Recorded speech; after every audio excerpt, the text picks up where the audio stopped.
yesterday.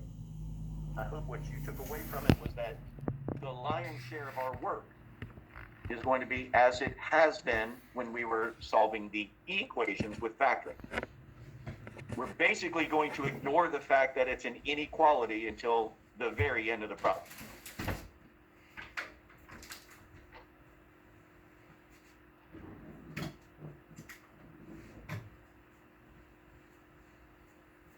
Spell.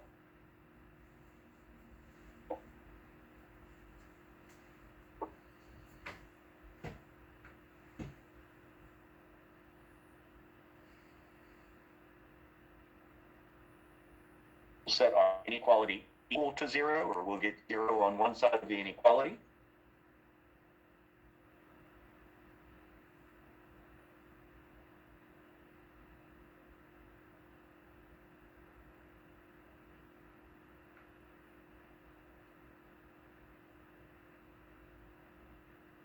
We then go through our factoring checklist, which, by the way, we put a checklist together to have a way to know what to consider first, second, third, and fourth. That's what a checklist does.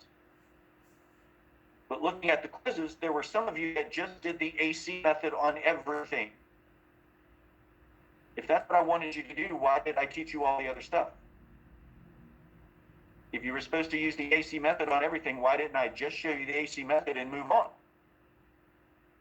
Right, taking out common factors, considering if something's the difference of two squares, considering if something's a perfect square trinomial. These were all supposed to be the things you did before you even thought about doing the AC method.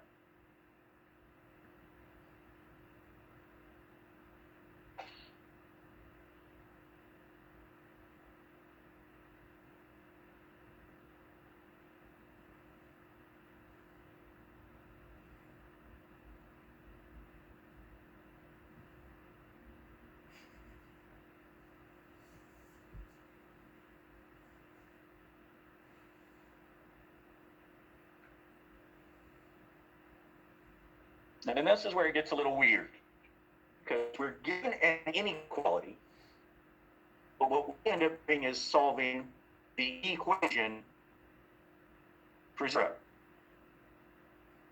And justification for that, what's supposed to make you feel better about just magically turning an inequality into an equation, is that when our first step is to get 0 on one side, that means we're either looking for a quadratic to be positive or it's going to be negative. It's either to be greater than 0 or it's going to be less than 0. And what is the boundary in between positive and negative? 0. Right? So I've got to find that breaking point. I've got to find that boundary between the positives and negatives before we can actually solve the inequality part.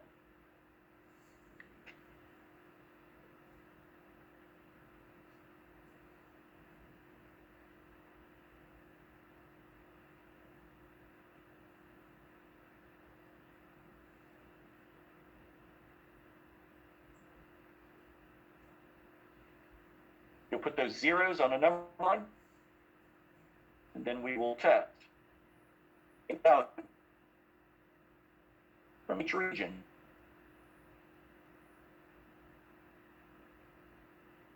of the number line.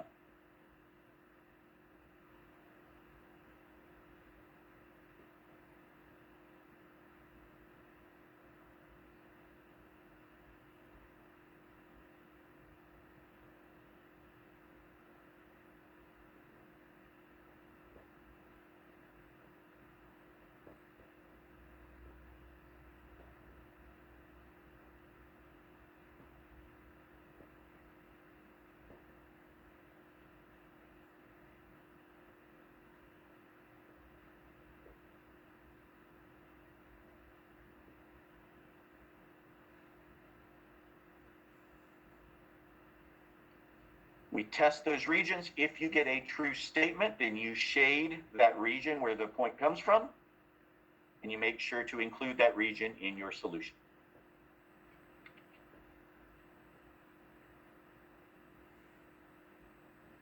So the first 3 steps of this process is what we've been doing for a week. Solving a quadratic equation. It's solving by factoring. It's just putting those numbers on a number line, testing each region of that number line. That's what we're doing new.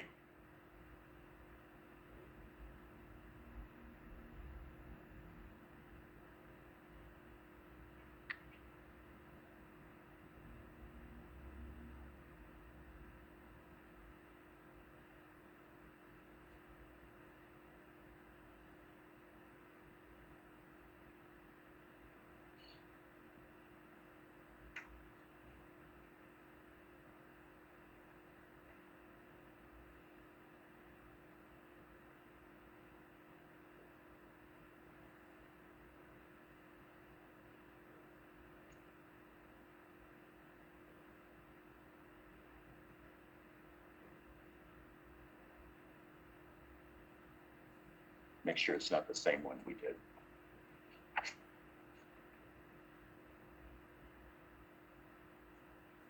It's close.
So 5's a prime number. There's only two factors, 1 and 5.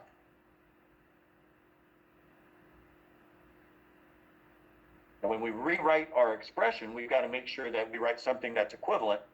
That negative 5x minus 1x is equivalent to negative 6x. So these two statements are valid. They follow from one another.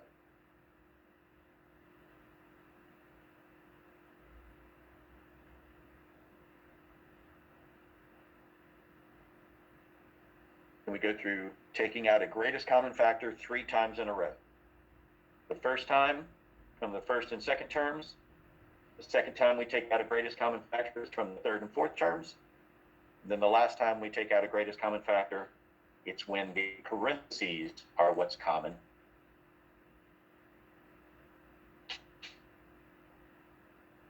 What's the binomial factor if we take out x minus 5?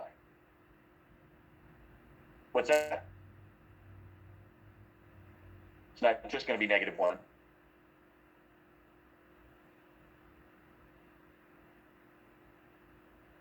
What's the second binomial factor? What is the second factor that I'll have here? X minus 1, thank you.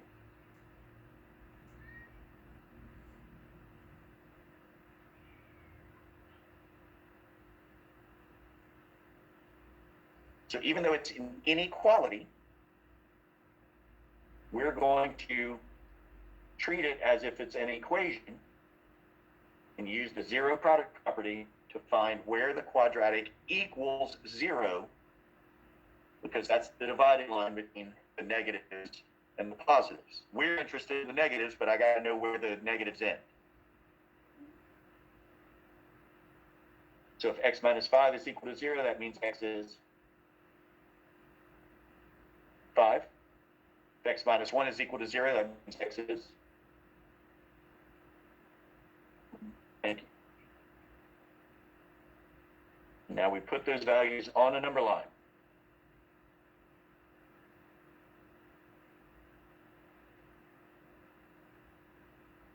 They're going to be open and closed circles. They're going to be open because it's a strict inequality. It says strictly less than 0. Now we've got a number line that's divided into 3 parts. I've got this first region that's to the left of 1. I've got a region that's in between 1 and 5. I've got a region that's to the right of 5. It's very algebraic. It's not very evolved. You are literally going to plug in numbers from each one of these regions into your inequality. And if you get a true statement, you shade on top of that point. You get a false statement, you don't shade on top of that point. It's that easy. What is your favorite number to the left of 1?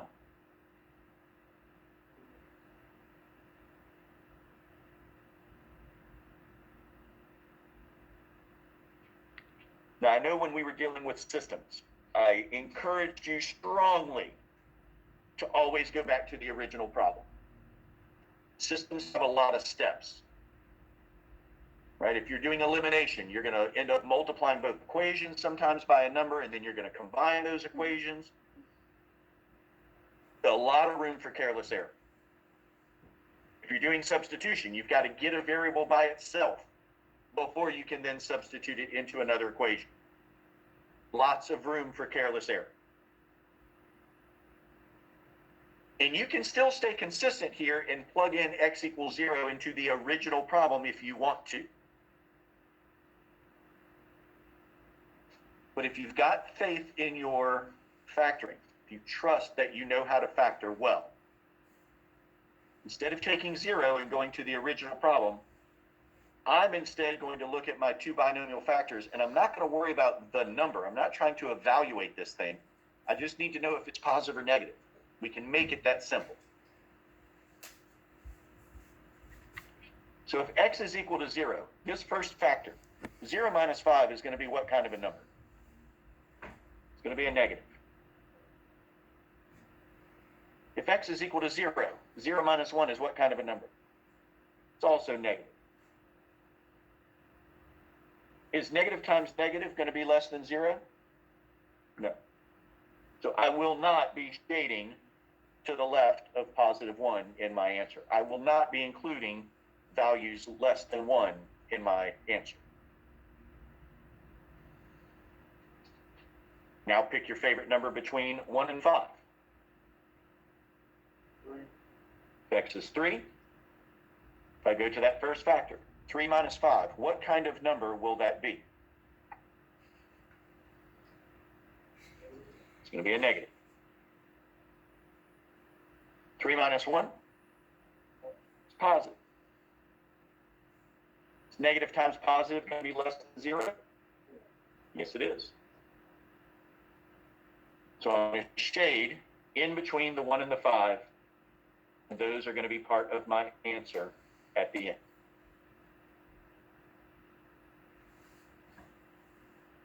Pick your favorite value to the right of 5.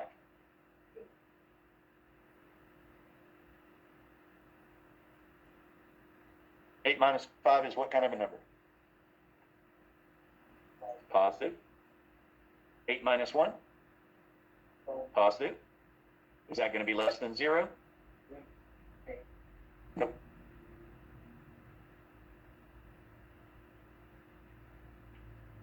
So we've got the graph. It's just that barbell that's in between 1 and 5. How would we write the solution as an algebraic statement?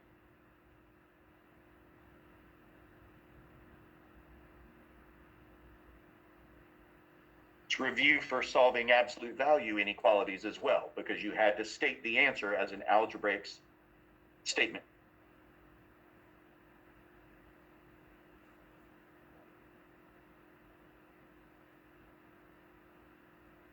I hear you talking, but I can't hear what you're saying. So if we're going to read it from left to right, 1 is less than x, which is less than 5.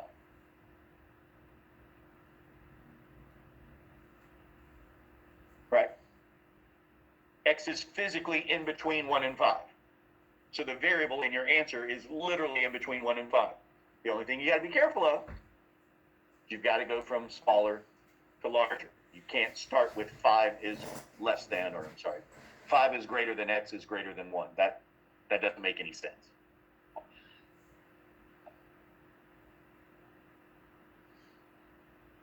But if you look at this entire problem, This is the only thing that we're doing new. The top half is what we've been doing for more than a week. It's solving a quadratic equation by factoring. It's factoring the zero product property. We're just taking those answers and putting it on the number line, and then we're literally plugging in values.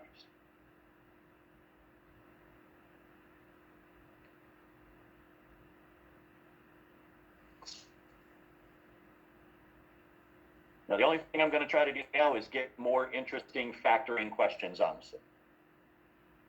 Because the rest of the process, there's nothing I can do. But if we can get more interesting factoring, then maybe it's worthwhile.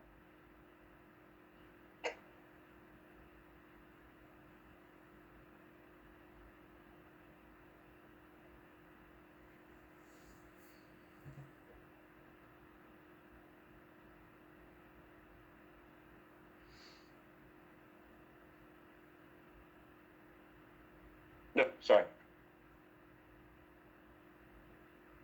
I'm glad I caught it. That was going to go sideways real quick.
It's also not sufficient just to point out that the first and last terms are perfect squares.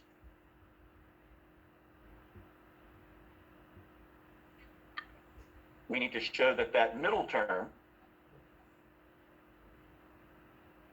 is the result of multiplying those two perfect squares together and then doubling it.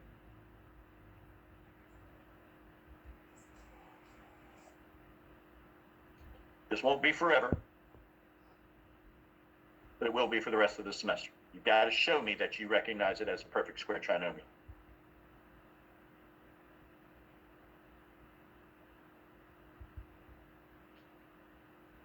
So what goes inside our parentheses? X plus 4.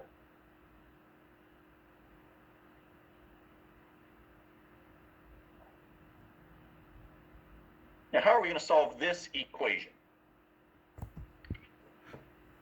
It's not going to be by factoring. What do we do instead? We're going to take the square root.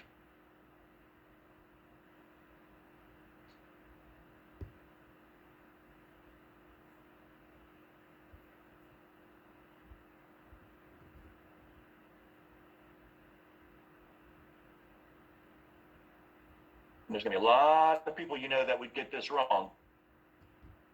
The square root of x squared is not x. What is the square root of x squared? It's the absolute value of x. So the left-hand side of this equation is not just going to be x plus 4, it is the absolute value of x plus 4. Fantastic. Somebody in the last class asked the $50,000 question. What do we have to write for the exam? I do not want you talking about -0. That is nonsense. There's no such thing as -0. We did it the other day so that we could review the method we go through if we're dealing with an absolute value equation when there's not a 0 on the other side. But here, you can either say x plus 4 is equal to 0, solve it, and tell me multiplicity 2 at the end. Show of hands, how many of you expected to see this plus or minus, when we started doing quadratic stuff? Nobody? Fantastic. So what we will all do then, x plus 4 is equal to 0. X is equal to negative 4, multiplicity 2.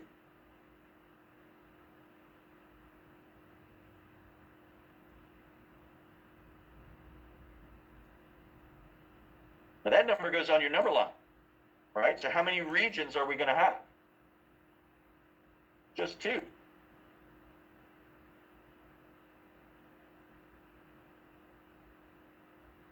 So we're just going to be plugging in a number that's less than negative 4. We're going to plug in a number that's greater than negative 4. Yes, sir.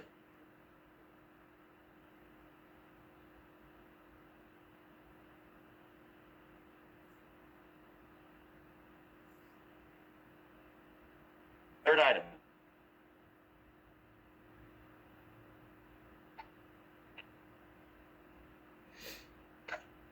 Can anyone explain why we're taking an inequality and pressing change of making it into an equation?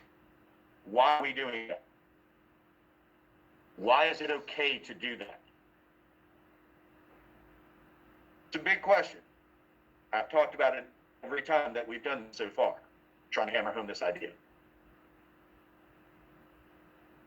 My hint would be we're always supposed to start with an equation that is set equal to 0, or we have an inequality that is greater than or less than 0.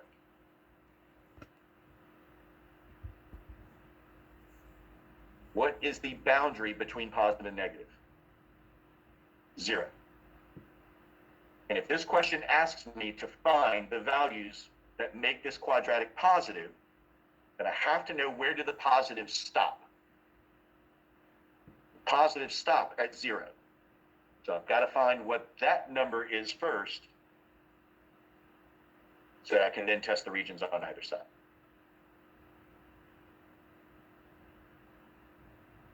What's your favorite number to the left of negative 4? Negative 5. I just have one set of parentheses here.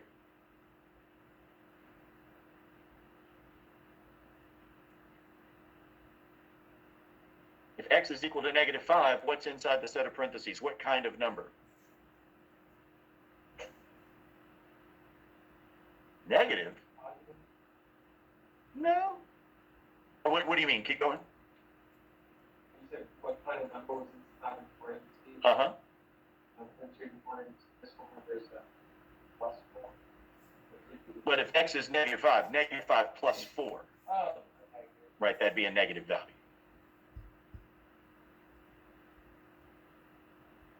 Is that negative times negative going to end up giving you a positive result?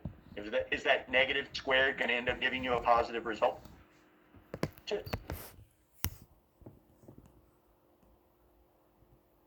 Pick your favorite number to the right of negative 4. How about 0? I like using 0 if I ever can. If ever possible, I like using 0. What kind of number would you have if you have 0 plus 4?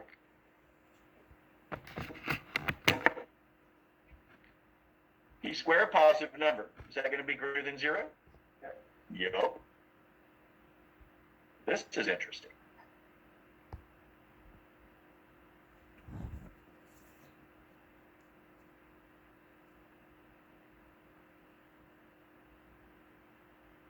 I've got an entire number line shaded except for what?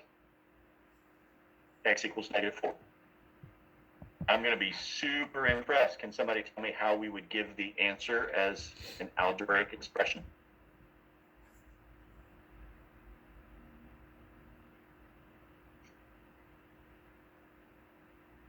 Go ahead.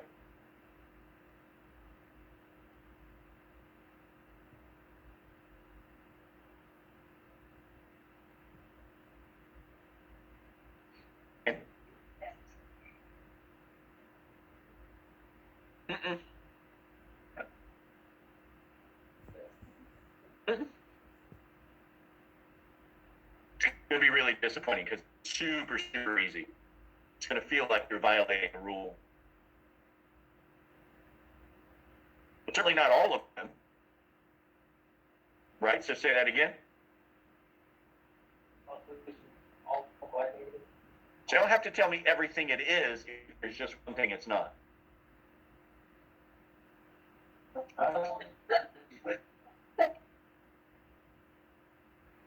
So if the solution is x is not -4, that means it can be everything else.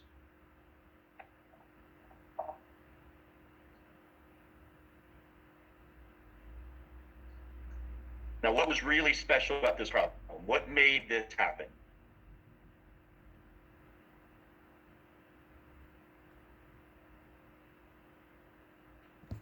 Perfect square trinomial. Because you have just that one number. All right, so it's going to be true on either side of that number.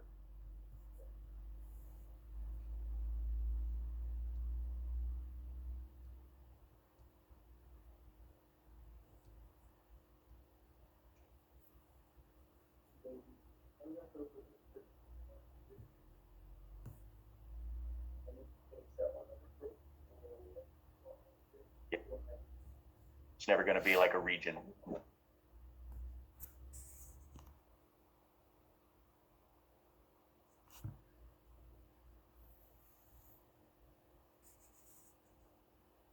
For every question.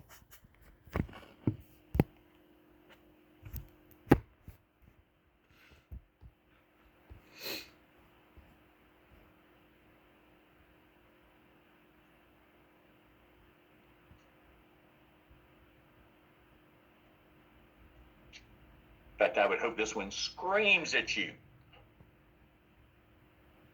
that it's a special case, that we're going to handle this one differently. What is 4x squared minus 25? It's the difference of two squares.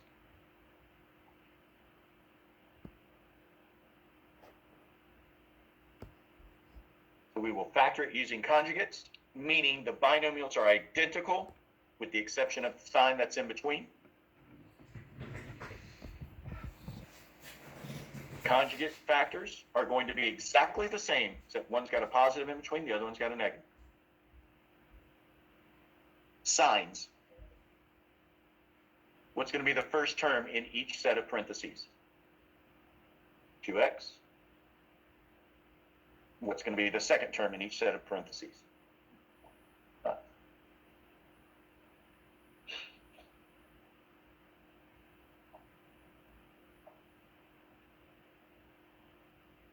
So now our zero product property, turning this inequality into an equation, because I need to know where do the negative numbers start.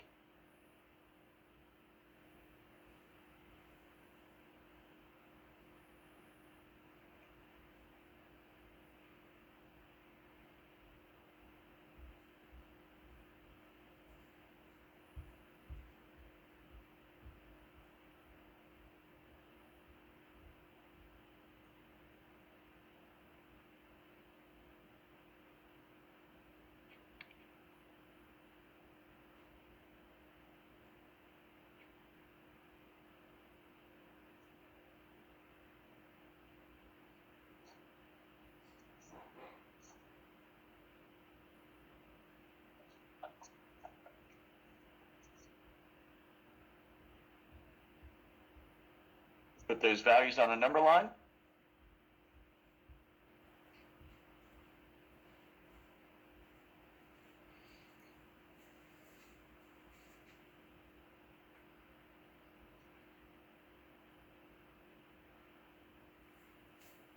I definitely need to do one with or equals to in a second, because everything so far has been open circle. I don't want y'all to think you could never have closed circles, because you can.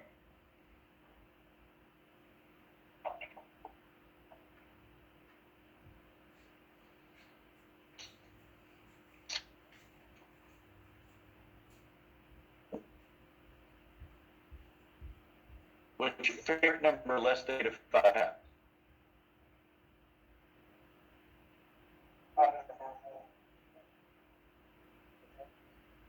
What would 6/2 be? -3.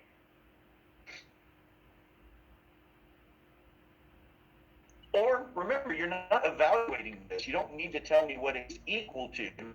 You can go with a ridiculous number. You can go with -1,000. There's nothing that says it has to be close to that open circle.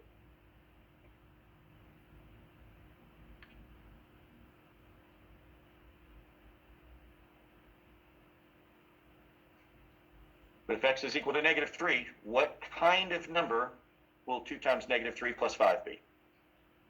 It'll be a negative. How about 2x minus 5 if x is -3? It'll be a negative. If you take those two negative numbers and multiply them together, is that going to be less than 0? No. Negative times negative is positive.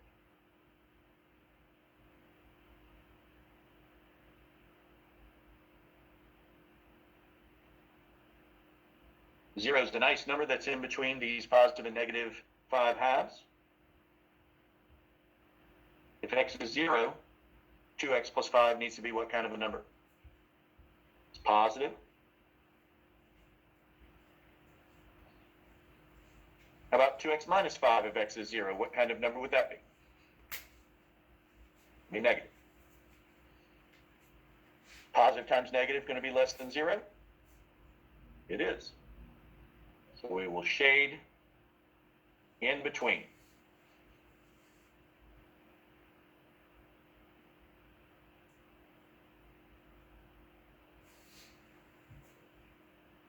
Now let's go ahead and test the third region.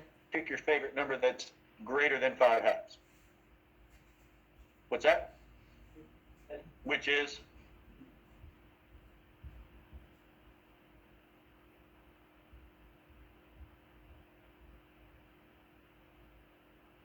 X is a positive 3. 2 times 3 plus 5 is what kind of a number? Positive. 2 times 3 minus 5 would be? Positive. Positive times positive is going to give you that negative result.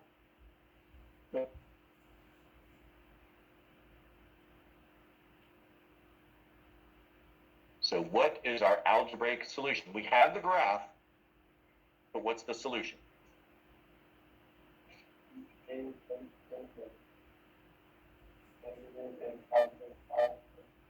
Yeah, but what's the solution?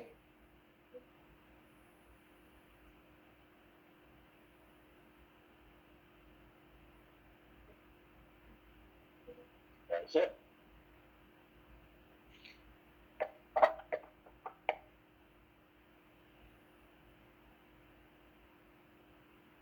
We'll do one more and I'll consider ourselves done. Just make sure we have at least one with or equals.